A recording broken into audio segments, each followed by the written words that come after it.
하나님은 영이시니 예배하는 자가 영과 진리로 예배할지니라.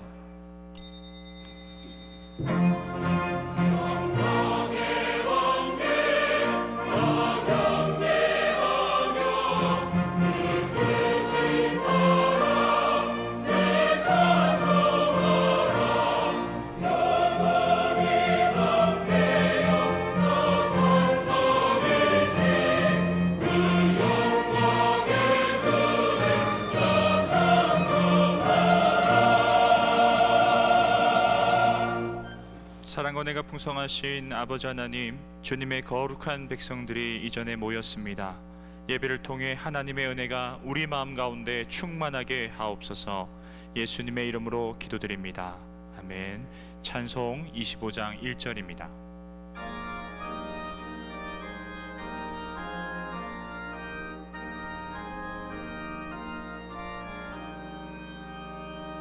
혈류가 벗어서 주 앞에 들이세 저 천사 기쁜 노래가 온 땅에 퍼지네 내려다 깨어서 주 찬송하여라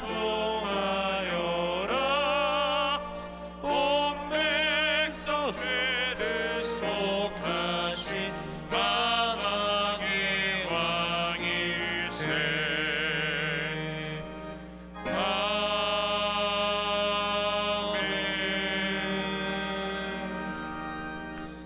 전능하사 천지를 만드신 하나님 아버지를 내가 믿사오며 그 외아들 우리 주 예수 그리스도를 믿사오니 이는 성령으로 잉태하사 동정녀 마리아에게 나시고 본디오 빌라도에게 고난을 받으사 십자가에 못 박혀 죽으시고 장사한 지 사흘 만에 죽은 자 가운데서 다시 살아나시며 하늘에 오르사 전능하신 하나님 우편에 앉아 계시다가 저리로서 산 자와 죽은 자를 심판하러 오시리라. 성령을 믿사오며 거룩한 공예와 성도가 서로 교통하는 것과 죄를 사하여 주시는 것과 몸이 다시 사는 것과 영원히 사는 것을 믿사옵나이다. 아멘. 이 시간 주 앞에서 자신을 살피며 먼저 우리의 죄를 고백합시다. 죄로 물든 우리의 몸과 마음을 하나님 앞에 내려놓고 회개하며 기도합시다. 기도하겠습니다. 주여,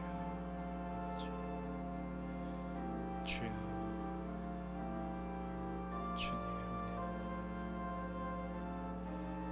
하나님 아버지,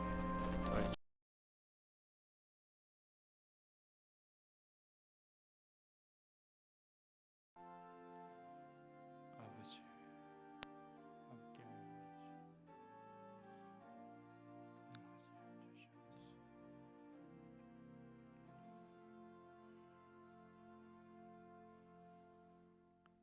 주님, 이 시간 우리가 고백한 모든 죄를 사하여 주심을 믿습니다. 예수님의 이름으로 기도드립니다. 아멘. 다 같이 성시교독 하시겠습니다. 너희 의인들아 여호와를 즐거워하라. 찬송은 정직한 자들이 마땅히 할 바로다. 수금으로 여호와께 감사하고 열줄 비파로 찬송할지어다. 새노래로 그를 노래하며 즐거운 소리로 아름답게 연주할지어다. 여호와의 말씀은 정직하며 그가 행하시는 일은 다 진실하시도다. 그는 공의와 정의를 사랑하시며 세상에는 여호와의 인자하심이 충만하도다. 여호와의 말씀으로 하늘이 지음이 되었으며 그 만상을 그의 입 기운으로 이루었도다. 아멘. 아멘. 자리에 앉으시겠습니다.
찬송 315장입니다.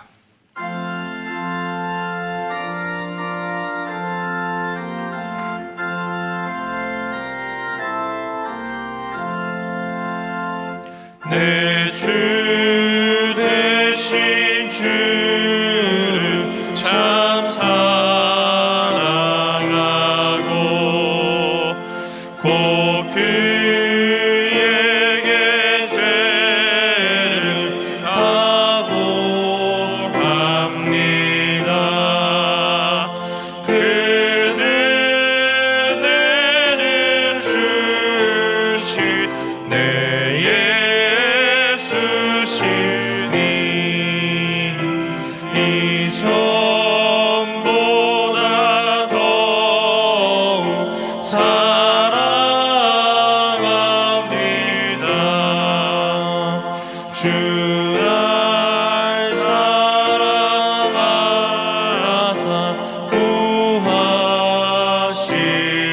구하시려고 저 십자가 고난 당하셨도다. 그가 시간 쓰신 내 주 배우니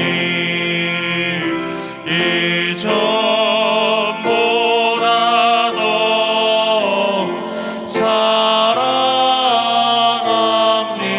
사랑합니다.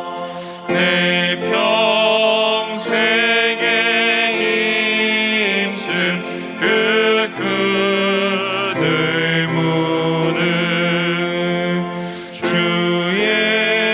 예수의 덕을 늘 기림이라.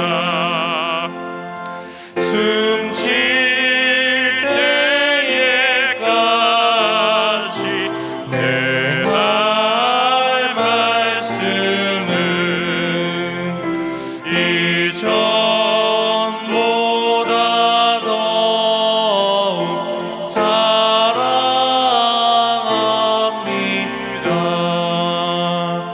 그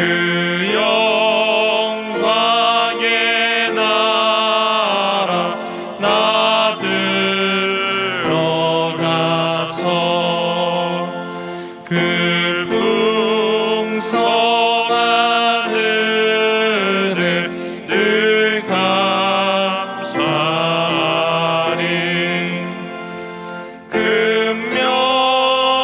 금면류관 쓰고 나 찬송할 말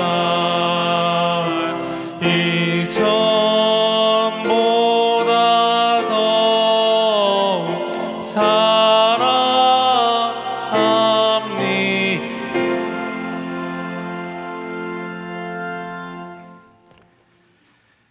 거룩하신 우리 하나님 아버지, 찬송과 영광과 존귀와 권능을 하나님께 올려드립니다. 지난 한 주 동안에도 하나님의 선하신 뜻과 섭리 가운데 우리를 인도하시고 이끌어 주심에 감사를 드립니다. 주의 부르심에 따라 이 시간 이곳에 예배자로 섰습니다. 우리가 주인으로 삼았던 세상의 모든 것들을 내려놓고 우리의 왕이시요 주인 되신 하나님의 은혜를 간구합니다. 이 시간 온 마음과 정성을 다해 하나님을 예배하며 나아갈 때에 주의 성령이 우리 가운데 충만하게 임재해 주시기를 간절히 바랍니다. 하나님, 우리가 비록 연약하여 자주 넘어지지만 아주 엎드러지지 아니함은 여호와 하나님께서 그의 손으로 우리를 여전히 붙들고 계시기 때문임을 믿습니다.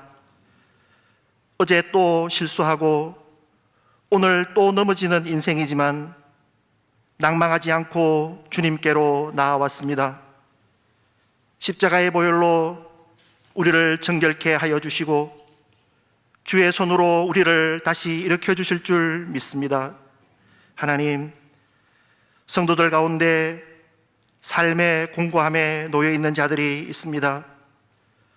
두려움 없는 믿음으로 나아갈 때에 이러한 어려움들이 예수 그리스도의 이름으로 속히 떠나가게 될 줄로 믿습니다.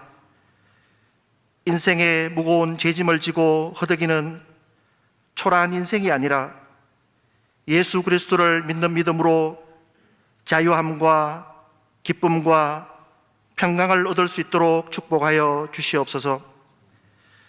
이 세상을 살아갈 때에 믿음 없는 자처럼 살지 않게 하시고 그리스도의 향기를 내며 살아가게 하옵소서. 나아가는 모든 자리에서 그리스도를 알리고 드러내는 선교적인 삶을 살게 인도하여 주시옵소서. 세계 곳곳에서 선교하시는 선교사님들을 축복하셔서 어려운 선교지의 상황 가운데서도 주의 복음이 선포되고 성령의 능력이 나타나며 날마다 하나님의 나라가 확장되는 역사가 일어나게 하여 주시옵소서. 하나님, 코로나의 재확산과 폭우로 인한 피해가 속히 회복되고 복구되게 하시고 전쟁으로 고통받고 있는 나라들을 긍휼히 여겨주셔서 전쟁이 하루속히 종식되도록 역사하여 주시옵소서. 이 시간 목사님을 통해서 하나님의 말씀을 받을 때에 사람의 말로 받지 아니하고 하나님의 말씀으로 받게 하시고 그 말씀이 좌우의 날선 검보다 더 예리하게 우리의 영과 관절과 골수를 찔러 쪼개기까지 하여 우리를 고치시고 치유하시고 새롭게 하여 주시옵소서. 9월 첫째 주일은 전교인 출석주일로 지키게 됩니다. 이런저런 이유로 냉담했던 마음들을 성령으로 녹여주셔서 온 성도들이 다 함께 모여서 하나님께 예배드릴 수 있는 복된 날이 될 수 있도록 인도하여 주시옵소서. 샬롬 찬양대가 드린 찬양의 고백이 하나님께 상달되며 듣는 우리 모두에게 큰 은혜가 되게 하여 주시옵소서. 이른 아침부터 교회와 예배를 위해 보이지 않는 곳에서 봉사하는 모든 손길들을 축복하여 주시옵소서. 하나님, 사랑받을 아무런 조건과 이유가 없는 죄인들이지만 우리를 먼저 사랑하시고 불러주시는 주의 음성에 반응하여 주의 보좌 앞으로 나아갑니다. 우리의 예배를 온전히 받아 주시옵소서. 우리를 사랑하시는 예수 그리스도의 이름으로 간절히 기도드립니다. 아멘.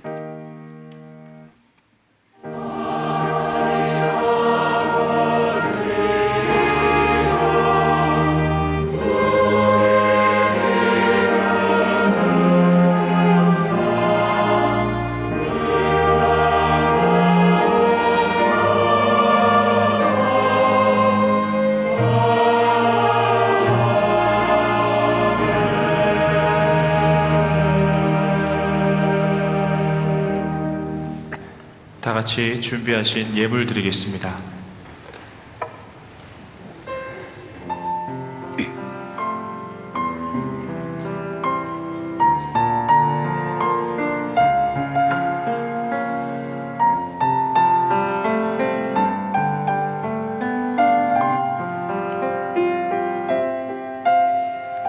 내 감은 눈 안에 이미 들어와 계신 예수님, 나보다 앞서 나를 찾아주시네.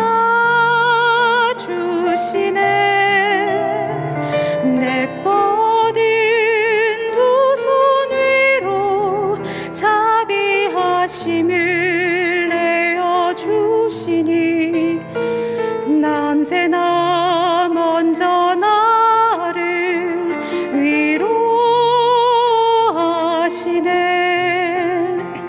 내 노래 가운데 함께 즐거워하시는 늘 나의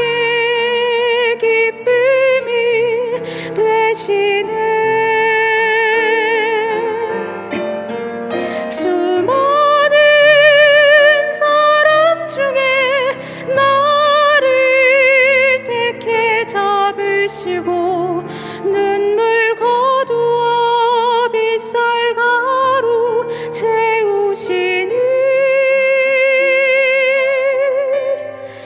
그분은 내 자랑 나의 기쁨 나의 노래 나의 전부 되시네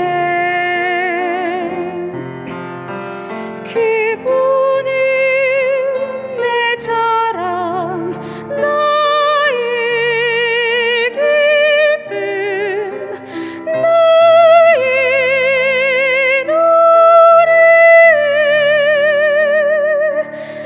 나의 전부 되시네.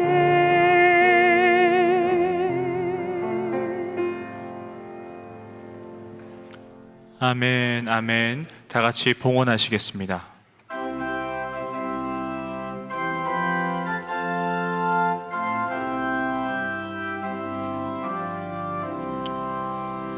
내 주 예수 주신 은혜 한없건만 내 주 앞에 이 적은 것 다 드리니 주 예수여 내 정성을 받으소서. 자비로우신 하나님 감사합니다. 무더위가 기승을 부렸지만 저희들을 건강케 지켜주시고 오늘도 주 앞에 나와 예배하게 하심을 감사합니다. 우리의 예배가 참 예배가 되고 하나님이 기뻐하고 연락하시는 예배가 되도록 이 시간도 성령이 오셔서 영과 진리로 예배할 수 있도록 주장해 주시옵소서. 드려지는 이 시간 예물도 우리의 마음과 뜻과 정성이 합하여서 주께 올려지는 참된 예물이 되도록 우리의 믿음을 지켜 주시옵소서. 하나님, 우리의 삶의 주인 되신 하나님, 당신의 백성과 자녀들이 이 땅에서 눈물 짓지 않게 하시고 이 땅의 공고함 속에 비루한 삶을 살지 아니하도록 하나님이 돌보아 주시고 복내려 주시옵소서. 특별히 병중에 있는 환우들을 긍휼히 여겨주시고 이 시간도 주를 향한 소망과 하나님 거룩한 사모의 마음으로 예배하는 병상이 되도록 함께해 주옵소서. 드려진 것 주님의 뜻에 합당하게 교회를 통하여 바르게 잘 사용되어지기를 원하옵고 거룩하신 예수님의 이름으로 기도하옵나이다. 아멘. 다시 예배로. 성도 여러분, 한 주간 평안하셨습니까? 8월 셋째 주 범어 뉴스를 전해드립니다. 새가족 주차 장소를 안내합니다. 새가족을 위한 주차 장소가 교회 식당 옆 주차장 입구 쪽에 새가족 표시와 함께 준비되어 있습니다. 교회 주차장 입구에서 주차 안내위원에게 새가족이라고 말씀해 주시면 안내를 받으실 수 있습니다. 성도님들께서는 새가족 주차 장소에는 주차를 하지 마시고 새가족들에게 양보해 주시면 감사하겠습니다. 교회 갱신협의회 영성수련회가 있습니다. 내일 월요일부터 24일 수요일까지 사랑의 교회 안성수양관에서 비상이라는 주제로 교회 갱신협의회 영성수련회가 있습니다. 우리 교회 모든 교역자들이 참여하며 23일 화요일에는 장영일 담임 목사님께서 저녁 집회에 강사로 말씀을 전하십니다. 수련회가 은혜 가운데 마칠 수 있도록 기도해 주시기 바랍니다. 범어 문화강좌 가을학기 수강생을 모집합니다. 모집 기간은 8월 23일부터 9월 3일까지이며 9월 13일에 개강해 12주간 진행합니다. 교회 홈페이지 내 범어 문화강좌에서 접수하실 수 있으며 개설 강좌는 홈페이지를 참고해 주시기 바랍니다. 캄보디아 선교지 방문을 은혜 중에 마쳤습니다. 이지훈 목사님과 선교위 임원들이 선교사님들과 선교 현장을 방문해 사역을 돌아보며 함께 기도했습니다. 캄보디아에 우리 교회의 선교 열매가 맺어지길 계속해서 기도해 주시기 바랍니다. 이상으로 8월 셋째 주 범어 뉴스를 마칩니다. 성도 여러분, 고맙습니다. 네, 여러분들 한 주간 평안하셨습니까? 샬롬으로 서로 축복할까요? 샬롬, 샬롬. 네. 영상에서 여러분들에게 충분히 교회 소식을 잘 전달해 준 것으로 압니다. 한두 가지 좀 강조하겠습니다. 앞부분에 현수막이 새로 걸려 있는데요. 9월 첫째 주 4일은 우리 범어교회 설립 116주년을 맞이하는 기념 감사 예배를 드리면서 코로나로 인해서 한 2년 반 동안 예배당 예배를 떠났던 우리의 믿음의 형제 자매들을 다시 초청하는, 그래서 함께 예배 식구로 다시 경고히 서가기 위한 그런 시간을 마련했습니다. 여러분들께서 그날 기억하시고 꼭 참여할 뿐 아니라, 아시잖아요. 우리 교회 좁은 교인인데 안 보인다 하는 사랑방 식구나 이웃에 우리 또 사시는 성도들에게 강권해 주시기를 부탁하겠습니다. 그리고 주보에 있는 교회 소식 제6번에 보면은 소망공원 벌초와 관계된 안내문이 있습니다. 이제 추석이 다가오는데 우리 교우들께서 우리 교회 소망공원에 가족을 안장하신 분들은 꼭 기억하시고 그렇게 따라 협조해 주시기를 부탁하겠습니다. 이 시간 우리 교회 오셔서 함께 예배 드리는 우리 귀한 손님들이 있습니다. 이순하 씨, 한번 일어나실까요? 스스로 오셔서 오늘 등록하셨습니다. 그리고 유선옥 씨, 우리 뜨거운 박수로 맞이하겠습니다. 잘 오셨습니다. 오셨습니다. 네, 앉으십시오. 네, 이상입니다.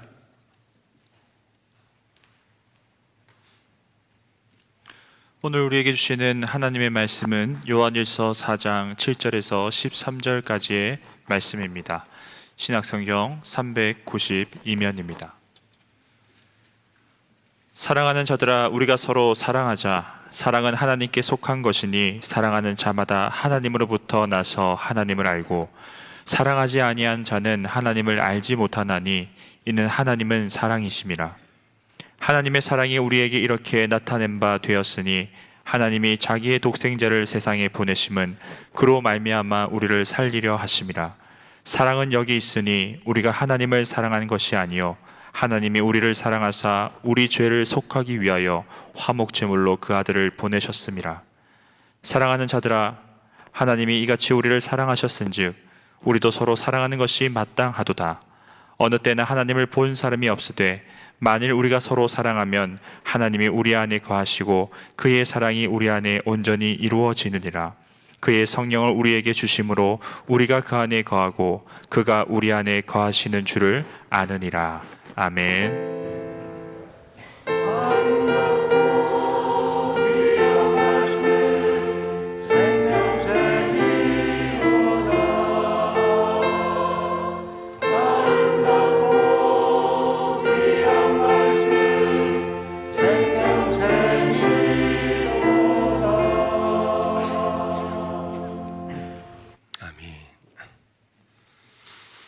자녀들을 시집장가 보내는 어르신들이 된 분들은 아마 대부분 그런 말씀들을 하실 겁니다. 내 배우자를 선택할 때 믿음보다는 성품을 먼저 봐라. 많이 하시는 말씀, 그리고 들으신 말씀일 겁니다. 믿음보다는 성품을 보고 배우자를 결정해라. 이것은 부부생활, 가정생활을 오래 하신 분들의 경험담입니다. 같은 말로 믿음 좋은 성도보다는 성품이 좋은 신자를 교회의 일꾼으로 세워라. 교회 일꾼을 세울 때에 그 사람의 믿음보다는 그의 성품, 좋은 성품을 보고 교회의 일꾼으로 세워야 한다. 왜 그럴까요? 아니, 목사님, 우리는 믿음이 전부잖아요. 믿음이면은 다 되잖아요. 어떻게 배우자를 선택하는데 믿음 우선주의로 선택하지 아니하고 좋은 성품을 가진 자를 택하라. 목사님이 하실 말씀인가요? 교회 일꾼을 세울 때에 아니, 교회는 믿음의 공동체니까 믿음을 보고 세워야지 어찌 좋은 성품이 믿음보다도 상위 개념입니까? 우선할 수 있습니까? 목사님, 다시 확인해 주세요. 맞습니까? 이런 질문을 여러분들이 아마 저에게 하실 수 있을 거예요. 저는 몇 달 동안 베드로 사도께서 그의 두 번째 편지 속에 나온 말씀, 신의 성품에 참여하라 하는 이 말씀을 이제 오늘 마지막으로 하는 시간에 이 말씀을 읽어보면은 우리의 삶의 경험에서, 교회 섬김의 경험의 현장에서 그런 말이 나올 뿐 아니라 베드로 사도도 우리에게 그렇게 가르치고 있다라는 사실입니다. 베드로 사도는 분명히 말했습니다. 너희 믿음 위에 덕의 지식을, 지식의 절제를, 절제의 인내를, 인내의 경건을, 경건의 형제 우애를, 형제 우애의 사랑을 더하여 하나님의 성품에 참여하는 자가 되라. 그 이유를 이렇게 밝혔습니다. 그 말씀 바로 앞에 이렇게 되어 있어요. 베드로서 1장 4절 하반절입니다. 너희가 정욕 때문에 세상에서 썩어질 것을 피하여 신성한 성품에 참여하는 자가 되게 하려 하셨느니라.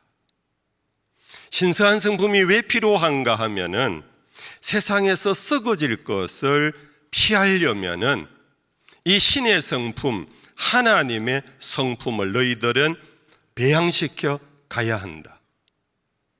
세상에 썩어질 것이라는 것은 그냥 뭐 술이다, 담배다, 뭐 이런 것을 의미하는 것이 아니라 별것 아닌 세상의 일, 별것 아닌 세상의 사건들, 거기에 너희가 빠지지 않으려면 믿음 위에 덕 있는 사람이 되어야 한다 하고 8가지의 신의 성품을 교훈해 주셨어요. 여러분들, 우리 솔직히 한번 자신의 삶을 돌아보십시다. 오늘 우리가 별것 아닌 일에 변화무쌍한 이 세상 삶 속에 어제와 다른 오늘을 살고 오늘과 다른 내일을 희망하며 살아가야 할 우리들이 믿음은 있는데 왜 우리는 허우적거리나요? 왜 그 변화하는 것 때문에 실망하고 좌절하고 그것 때문에 화를 내고 미워하고 시기하고 그것 때문에 다투며 분쟁하고 어떤 의미에서 믿음 때문에 막 싸워요. 믿음 때문에 막 회의해요. 그러나 돌아보면 그것 믿음을 걸 만한 문제가 아닌데 우리가 그렇게 빠지는 까닭은 우리의 성품이, 우리가 살아가는 삶의 이 성품이 그것들을 수용해내지를 못하는 데서 나타나는 현상 아니겠습니까?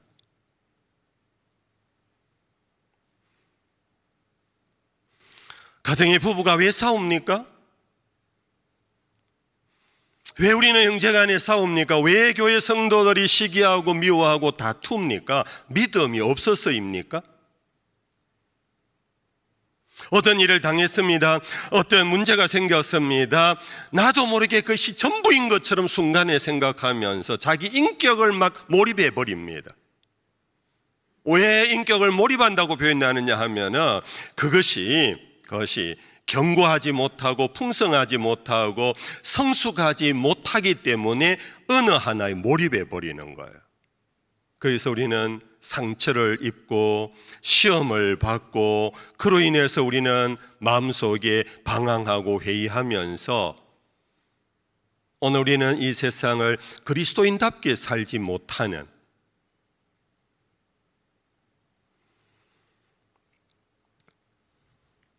그러면 사도 베드로는 신의 성모 8가지를 말씀하신 후에 이어서 이렇게 보태어 말씀하셨습니다. 베드로후서 1장 8절 이하입니다. 우리 같이 한번 읽어볼까요? 같이 읽어봅시다. 이런 것이 너희에게 있어 흡족한즉 너희로 우리 주 예수 그리스도를 알기에 게으르지 않고 열매 없는 자가 되지 않게 하려니와 이런 것이 없는 자는 맹인이라 멀리 보지 못하고 그의 옛 죄가 깨끗하게 된 것을 잊었느니라. 그러므로 형제들아 더욱 힘써 너희 부르심과 택하심을 굳게 하라. 너희가 이것을 행한 적 언제든지 실족하지 아니하리라. 이같이 하면 우리 주고 구주 예수 그리스도의 영원한 나라에 들어감을 넉넉히 너희에게 주시리라. 이 말씀 여러분들 설교 시간에 잠시 인용하는 거라서 여러분들이 나중에 집에 돌아가서 이 본문을 다시 한번 찾아 깊이 다시 되새김질하고 또 읽고 묵상해 보십시오.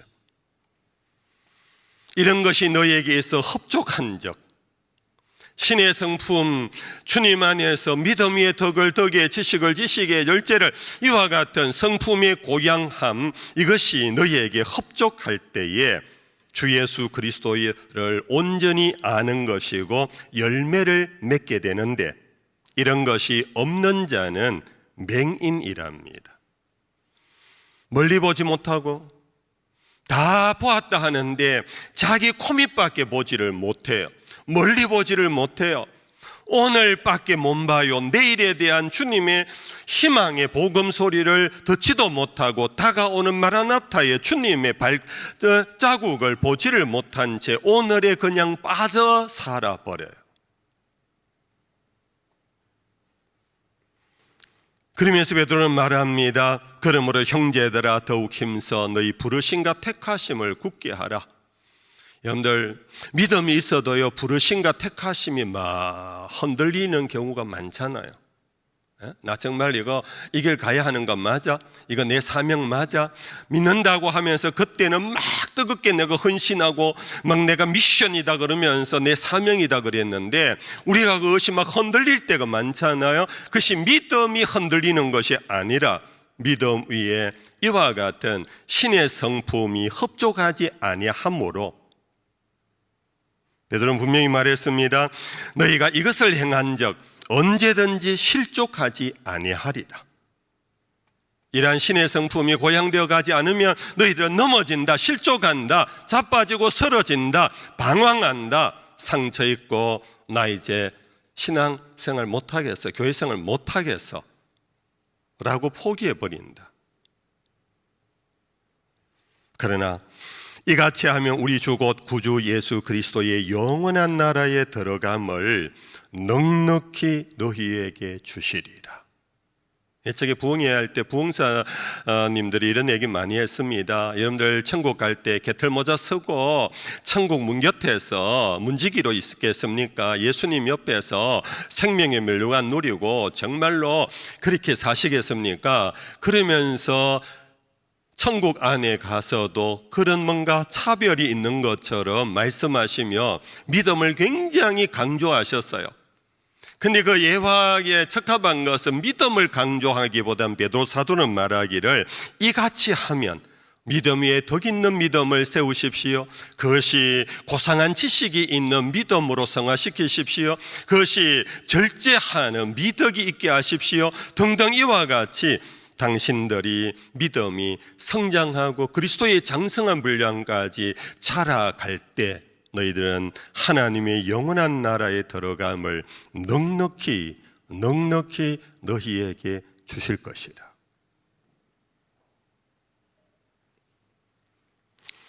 여러분들 8가지 신의 성품의 꼭지점이 오늘 이제 마지막으로 한번 따라 하십시다. 형제 우애 위에 형제 우애 위에 사랑을 더하라. 사랑을 더하라. 이게 이제 꼭지점입니다. 신의 성품의 마지막 꼭지점인데 우린 여기 한 가지 질문이 나올 법합니다. 목사님, 그 앞에 7번째가 형제 우애인데 형제 우애와 사랑은 뭐가 다릅니까? 근데 형제 우애를 강조할 때 정말 우애 있는 그리스도인으로 살아야 되겠다. 나의 친구와 우리 성도들과 함께 정말 화친하고 변치 않는 정말 신실한 관계를 이루며 살아야 되겠다 하는 감동을 받았다면, 아니 그러면 이것하고 사랑과는 어떻게 다른가? 어떻게 다를까요? 쉽게 말하면 여러분들 형제 우애라는 것은 제한적인 관계입니다. 형제라는 이미 제한의 관계를 설정하고 있습니다. 그것이 혈연적인 형제뿐만 아니라 영적인 형제관계, 교회 공동체를 의미하기도 합니다. 혹은 이웃 사촌이라는 개념 속에 이웃의 아는 친한, 직장에서 친한 사람들도 그 안에 포함될 수 있습니다. 나와 친한 사람과의 관계, 아는 사람과의 관계에 있어서 여러분들 변치 말고 배신하지 말고 끝까지 우정을 지키십시오 라고 해도 우리 가정과 사회와 교회는 매우 아름다운 나라가 될 것입니다. 그러나 부인할 수 없는 것은 이게 이제 제한적이라는 겁니다. 내가 친하지 않는 사람과의 관계는 어떻게 해야 됩니까? 내가 알지 못하는 흔히 남이라고 표현하는 그 사람과의 관계는 어떻게 해야 합니까? 그게는 뭐 우정이 있다 뭐 이렇게 표현할 관계는 아니지 않습니까? 바로 여기에 너희들은 형제 우애 위에 사랑을 더해야 한다. 알지 못하는 남까지, 너희가 한 번도 만나보지 못한 사람일지라도, 더 구체적으로 가까이 말하면 너희와 친하지 않더라도 네가 그 사람으로 인해서 이해관계에서 많은 덕을 보고 위로를 받는 그런 주는 사람이 아니라 할지라도 한계선을 넘어서서 그들을 사랑하라고 하시는 말씀이 신의 성품의 꼭지점입니다. 부원함이 남이라도 상대의 인격을 존중해야 합니다. 그에 대하여 배려심을 갖고 관계해야 합니다. 그를 이해하고 용서하는 그런 삶을 살아야 합니다. 그것이 그리스도인의 삶이고 하나님의 자녀의 인품입니다. 하나님의 자녀의 인품은 모르는 사람은 나 몰라 하고 인사도 하지 않은 채 지나가고 들려오는 소문만 듣고 그놈 죽일 놈이구나, 없애, 이렇게 하면 안 된다. 그것은 신의 자녀의 성품으로는 온전치 못하다.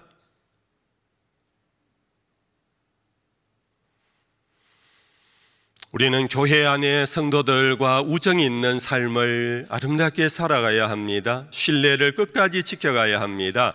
뿐 아니라 교회 밖의 사람까지도 품으라는 것이 베드로 사도의 권면입니다. 그리스도인이 아닌 비신자들까지, 아니 어찌 보면은 타 종교인들까지도 품고 사랑하라는 것이 사랑의 성경의 개념입니다. 왜 그렇습니까? 하나님이 세상을 이처럼 사랑하셨기 때문에. 하나님이 우리 교회를 사랑하셔서 독생자를 보내신 게 아닙니다. 이스라엘을 사랑하셔서 독생자를 보내신 게 아닙니다. 이 세상을 사랑하셔서 이 세상 안에는 로마서 8장으로 치면은 아직 죄인이었을 때, 아직 경건치 않을 때에 아무도 그의 하나님의 하자도 부르지도 못하는 죄인들까지도 하나님은 사랑하셔서 독생자를 보내셨으니, 목사님, 아니 절간에 다니는 이웃 사람인데 그 사람도 사랑해야 됩니까? 여러분들 그 사람 따라 절간에 안 가면 되고 그 사람을 사랑하는 것은 우리의 거룩한 의무입니다. 여러분들 맛있는 반찬을 해서 옆집에 동신교회 교인에게만 주고 동화사 가는 사람 안 주고 이러면 선교는 끝입니다. 이런 의미에서 선교의 출발이 바로 사랑에서 시작됩니다. 오늘 우리가 남아공까지도 다녀오셨습니다.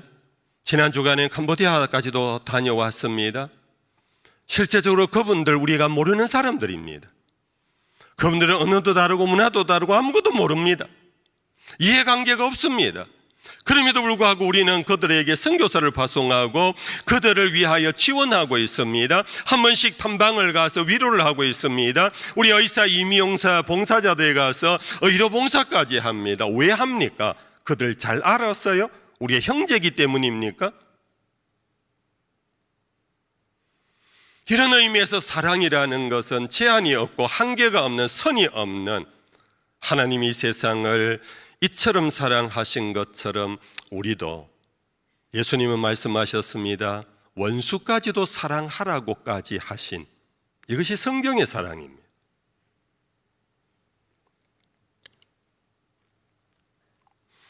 한두 주 전에 금요 기도했대요. 제가 그때 우리 이지우 목사님이 설교라서 제가 뒤쪽에 앉아 있었어요. 설교를 마치고 이제 합심 기도하고 개인 기도하는 시간에 제 앞에 주일학교 아이들이 몇 명 앉아가지고 목사님 설교를 참 잘 듣더라고요. 그러면서 뭔가를 이렇게 서고 있더라고요. 아이고 저놈 봐라, 벌써 목사님 설교를 노트까지 다 하네, 이렇게 생각했는데 마치고는 나오면서 뭔가를 썼던 쪽지를 제인대 목사님하고 주고 가는 거예요. 그래서 이게 뭐지? 러브레터인가? 그래서 이제 이미 불은 다 꺼져 있고 어둑어둑해서 조금 이제 불빛 쪽으로 이렇게 봤어요. 내용이 이랬습니다. 자, 그대로 읽어드릴게요. 저희 반에 저희보다 성장 속도가 느린 친구 한 명이 있는데 반장으로서 도와주고 싶은데 도와주지 못해 미안하고, 더 도와주고 싶은데 용기가 나지 않고, 전도하고 싶은데 용기가 나지 않아요. 어떻게 해야 할까요? 답장 주시면 감사할 것 같아요. 안 해주셔도 돼요. 초등부 1부 김은교입니다. 은교는 이 자기 반 아이, 자기 또래 아이가 아이 중에 성장 속도가 느린 친구 한 명이 있대요. 이 아이와 혈연 관계도 없습니다. 이 아이가 교회도 안 다닙니다. 내용상 그렇지요. 전도 얘기가 나왔으니까. 그의 부모와 부모끼리의 친구 관계도 아닙니다. 단지 은교는 그 반의 급장이라는 자리에서 나와 어떤 이해관계가 없더라도 이 반 아이에, 이 반 안에 있는 아이들을 이 은교는 초등부니까 초등학교 이제 3학년 아니면 4학년이에요. 네, 3학년이라고 제가 들었는데 이 초등학교 3학년 아이가요, 어떻게 하면 도와줄 수 있을까요? 근데 용기가 안 나요. 목사님 어떻게 하면 전도할 수 있을까요? 목사님 가르쳐 주세요. 이것이 선교의 출발점이에요.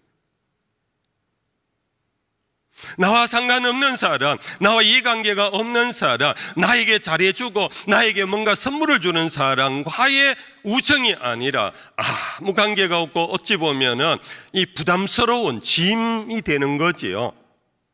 근데 그 아이 친구를 향해서 도움의 마음, 도와주고 싶은 마음, 이것이 바로 사랑이고 이것이 바로 선교와 전도의 출발점이에요.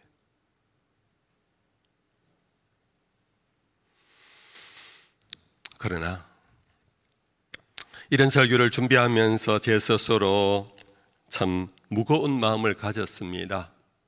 왜 그런가 하면 우리 인간에게는 이런 넓은 사랑을 할 능력이 우리에게 없기 때문입니다.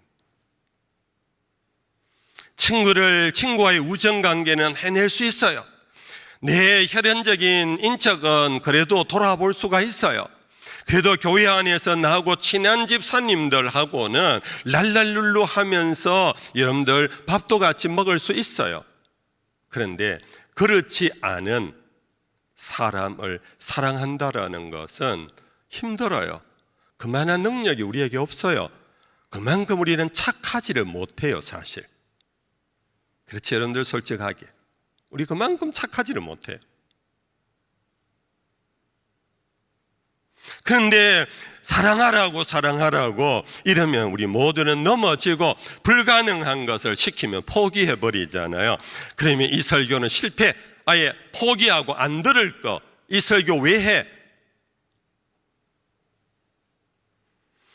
그래서 말씀을 묵상하다가 그 앞부분의 내용을 제가 찾게 됐습니다. 요한사도는 사랑의 메시지, 사랑의 권면을 시작하기 전에 오늘 본문이 4장인데 2장에 이렇게 말씀하셨습니다. 사랑과 대치게 되는 개념을 갖고 먼저 권면하고 있습니다. 2장 9절 이하입니다. 빛 가운데 있다 하면서 그 형제를 미워하는 자는 지금까지 어두움에 있는 자요, 그의 형제를 사랑하는 자는 빛 가운데 거하여 자기 속에 거리낌이 없으나 그의 형제를 미워하는 자는 어두움에 있고 또 어두움에 행하며 갈 곳을 알지 못하나니 이는 그 어둠이 그의 눈을 멀게 하였습니다. 요한은 사랑하십시오 하기보다는 부정명령을 먼저 했습니다. 미워하지는 마십시오. 사랑까지 하지 않는다 할지라도 이웃을 미워하지는 마십시오. 여러분들 동일하게 이 말씀을 우리가 함께 받아야 합니다. 여러분들 미워하는 그 마음 버리셔야 합니다. 나 사랑까지는 못해도 미워하지는 않아야 되겠다, 그러한 마음의 결단을 해야 합니다. 왜 그러냐 하면은 미워하는 자는 지금 어둠 속에 있대요. 내가 미워하고 있는, 죄송합니다, 손가락, 미워하는 사람이 어두움에 있는 것이 아니라 미워하는 내 마음이 어두움에 갇혀 있다. 그래서 미워하는 자는 어두움에 있고 뿐 아니라 어두움에서 행하며 갈 곳을 알지 못하나니 이는 그 어두움이 그의 눈을 멀게 하였습니다. 여러분들 미움이 막 이렇게 막 하면 막 분노가 일어나잖아요. 여러분들 분노가 막 일어나면요, 앞뒤가 안 보여요. 그런 경험 있으신가요? 여러분들 앞뒤가 보이지 않는 분노까지 가본 적이 있는 분은 이거 이해하실 거예요. 분노까지 감정적인 업이 안 된다 할지라도 미움이 계속되면요, 그 미움에 갇혀버려서 보이지를 않아요. 더 이상 그 일, 그 사람, 그 문제가 보이지 않아요. 내가 이미 내려버렸어요. 결론을. 저놈 나쁜 놈, 저 일은 안 돼, 결론을 내려버리기 때문에 더 이상 못 봐요. 거기서 그는 갇혀버려요. 그래서 요한사도는 3장에 가서 이것을 한 번 더 언급합니다. 그 형제를 미워하는 자마다 살인하는 자니 살인하는 자마다 영생이 그 속에 거하지 아니하는 것을 너희가 아는 바라. 왜 우리가 미워하면 안 되느냐 하면 그 미움이 살인이라고 말. 누구를 미워하면은 마음의 일이 아니라 실제적으로 살인이 된다고. 이 말씀은 이미 예수님이 하신 말씀이에요. 예수님께서 이미 마태복음 5장 21절 이하 이런 말씀하셨습니다. 같이 한번 읽어볼게요. 같이 읽어봅시다.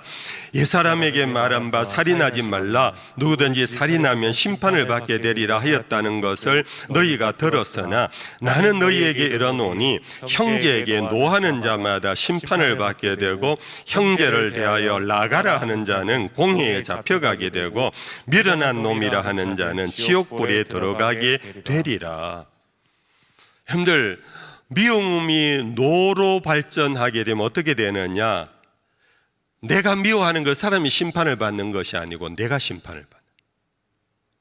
여러분들 간혹 우리는 착각하는데요, 정말 내가 누구가 되게 미우면요, 내가 미워하면 그 사람에게 저주가 임한다고 착각하는 사람이에요.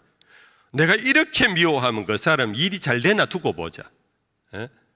그 친구 잘 안 될 거야. 왜냐하면 이미 내 마음에 그를 정죄하고 심판했어요. 그런 놈은 잘 될 리가 없어 라고 심판을 해버리는데, 성경은 말하기를 오히려 누가 심판을 받느냐 하면 미워하는 내가 심판을 받는. 그 사람이 저주받아 지옥에 가는 것이 아니라 미워하는 내가 지옥불에 던져진다.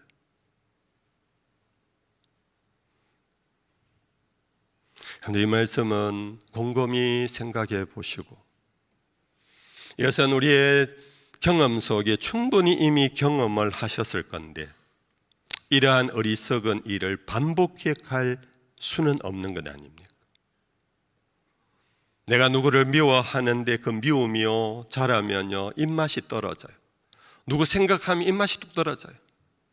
자려고 하다 자다가도 누구 미워하는 사람 생각하면 막 잠이 안 와요. 불면증에. 근데 여러분들 아시나요? 나는 입맛이 떨어져서 체중이 떨어지고 몸이 아프고 밤에 잠도 못 자는데요, 정작 내가 미워하는 사람 아무것도 몰라요. 잘 먹고 지내요. 그분은 지금 막 씩씩거리며 코 골고 주무세요. 이 어리석은 일을 왜 우리가 해야 합니까? 우리 그리스도인들이 말이죠.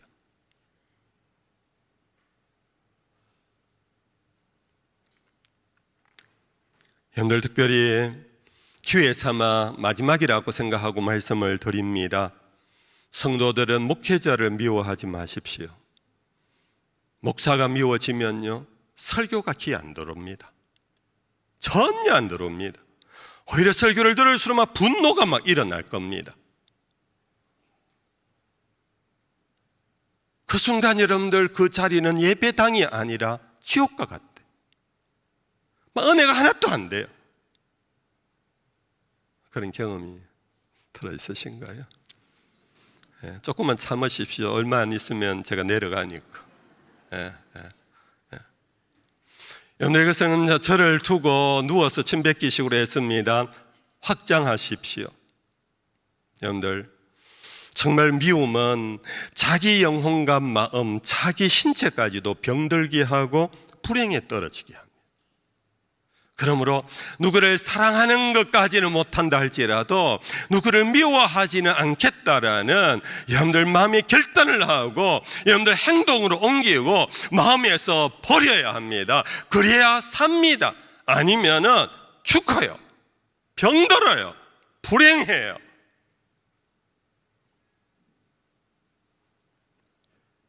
이제 마지막 말씀으로, 그럼에도 불구하고 오늘 말씀은 다시 사도 요한은 사랑하라고 다시 강권하고 있습니다. 사랑하는 자들아 우리가 서로 사랑하자. 사랑은 하나님께 속한 것이니 사랑하는 자마다 하나님으로부터 나서 하나님을 알고 사랑하지 아니하는 자는 하나님을 알지 못하나니 이는 하나님은 사랑이십니다. 우리가 왜 사랑해야 되느냐 하면 관계의 기술로서 사랑이 아니에요. 물론 우리는 관계의 기술로서 요즘 이지훈 목사님 금요 기도회에 아주 은혜스럽게 말씀을 전거합니다. 사랑은 오래 참고 온유하며 모든 것을 믿으며 모든 것을 바라며, 이런 것이 이제 좋은 관계를 만들어가는 하나의 아트, 기술이에요. 그러나 성경이 말하는 사랑은 그 수준 이상이에요. 그것은 사랑에는 본질적 목적과 가치가 있어요. 그것이 오늘 이 본문입니다. 사랑하는 자들아 사랑은 하나님께 속한 것이니, 하나님 그 존재 자체가 사랑이시니 사랑하는 자마다 하나님으로부터 나서 하나님을 안다. 그러나 사랑하지 않는 자는 하나님을 알지 못한다. 사랑은 하나님이시라. 그러므로 우리가 사랑하지 않으면 하나님을 모른대요. 하나님으로부터 내가 난 것, 거듭났다라는 증거가 뭐냐? 사랑이라는. 간혹 드라마나 여러분들 영화에 보면 출생의 비밀을 갖고 재미있게 만들어가는 거 있잖아요. 그래서 항상 그 드라마 속에는 유전자 검사라는 걸 하잖아요. 여러분들, 제가 여러분들이 하나님의 자녀라는 영적 유전자 검사 방법이 뭔가, 키트가 뭔가, 가장 쉬운 그리고 유일한, 그것은 교회를 열심히 다니느냐, 얼마를 다니느냐, 교회 어떤 직분을 갖고 있느냐가 아닙니다. 오늘 이 본문은 말하기를 사랑이랍니다. 하나님은 사랑하는 자마다 하나님께로부터 났고 하나님을 아나니 사랑하지 않는 자는 하나님을 모른답니다. 오늘 정말 심각하게 고민해 보시며 내 삶에 내가 누구를 사랑해야 하는 것이 단순히 사랑하면 좋은 관계를 이룬다 정도가 아니라는 겁니다. 사랑하는 것이 내가 하나님의 자녀라는 유전자 검사의 길이라, 증거물이라. 만약에 내가 사랑하지 아니하고 미움 덩어리라면은 내가 착각하고 있는 거다. 내가 거듭났다고 생각해 착각하는 거라는 겁니다. 하나님으로부터 나지 않았다라는 겁니다.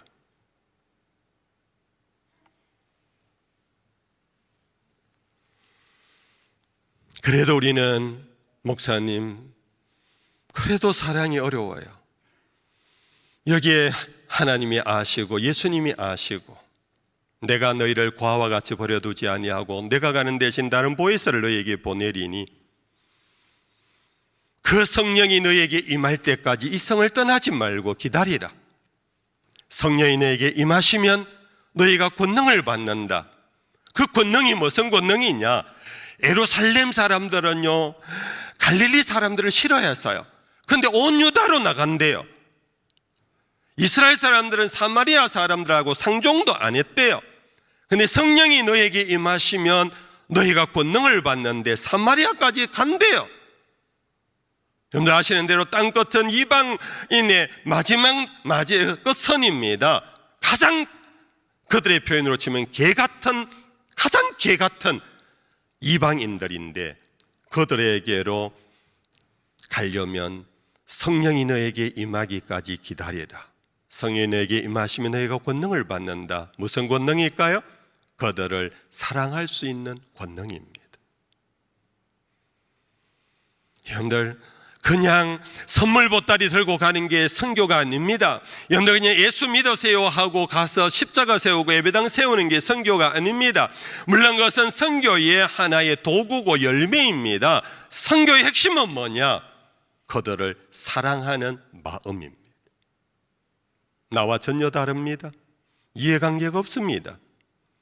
그들을 사랑하면 내 돈이 나갑니다. 기도에 열정이 나가야 됩니다. 여러 가지로 귀찮은 것들이 많습니다. 그러나 성령이 나에게 임하시면 그것이 번거롭지 않습니다. 신바람 나게 합니다. 즐겁게 만듭니다. 행복하게 만듭니다. 그러므로 사랑의 사람이 되려면 성령의 충만함을 입으셔야 됩니다. 성령으로 기름 부음을 받으셔야 합니다.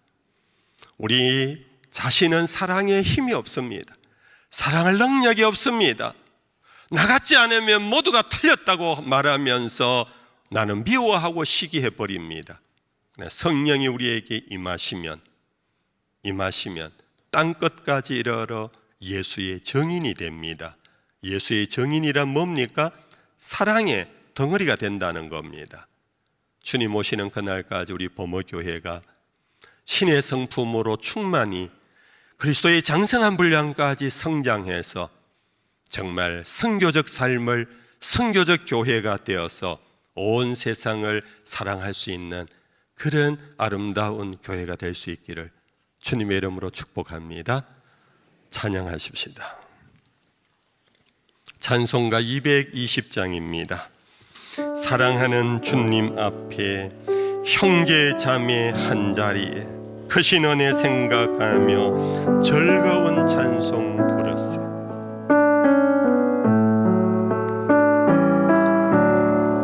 사랑하는 주님 앞에 형제 자매 한자리에 크신 은혜 생각하며 즐거운 찬송 부르네. 내 주 예수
찬양하겠습니다.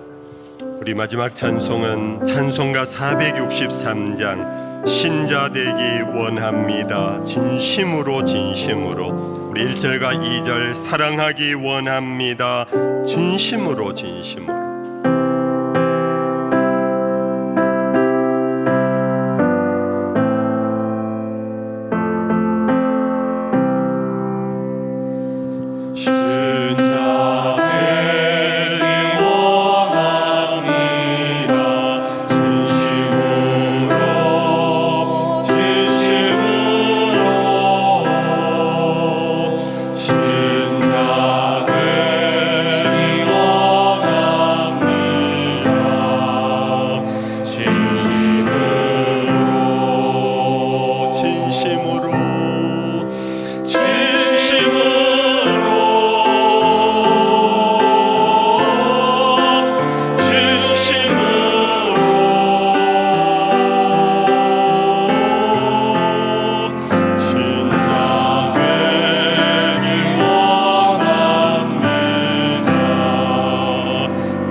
잠시라도 기도하고 갑시다.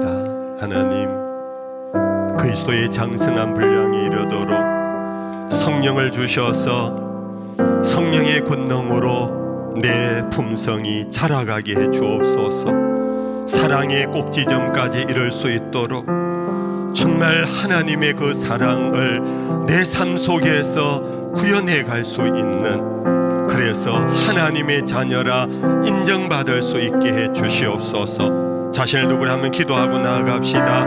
하나님 아버지 감사합니다. 오늘도 말씀을 통하여 우리를 훈육하심을 감사합니다. 우리는 스스로 착각하고 속고 있습니다. 하나님 아버지 사랑도 하지 않고 사랑 없이 살아가고 미움으로 살아가면서도 우리는 주의 자녀라고 혹시나 착각하고 있지는 않은지 우리를 긍휼히 여겨 주시옵소서. 주여 성령을 보내시고 우리를 다시 거듭나게 하셔서 하나님으로부터 태어난 자가 되게 하시고 하나님을 아는 자가 되게 하시고 하나님의 자녀의 품성을 하나님 우리의 삶의 자리에 하나님 열매 맺어갈 수 있도록 성령의 충만함을, 성령의 기름 부으심을 허락해 주시옵소서.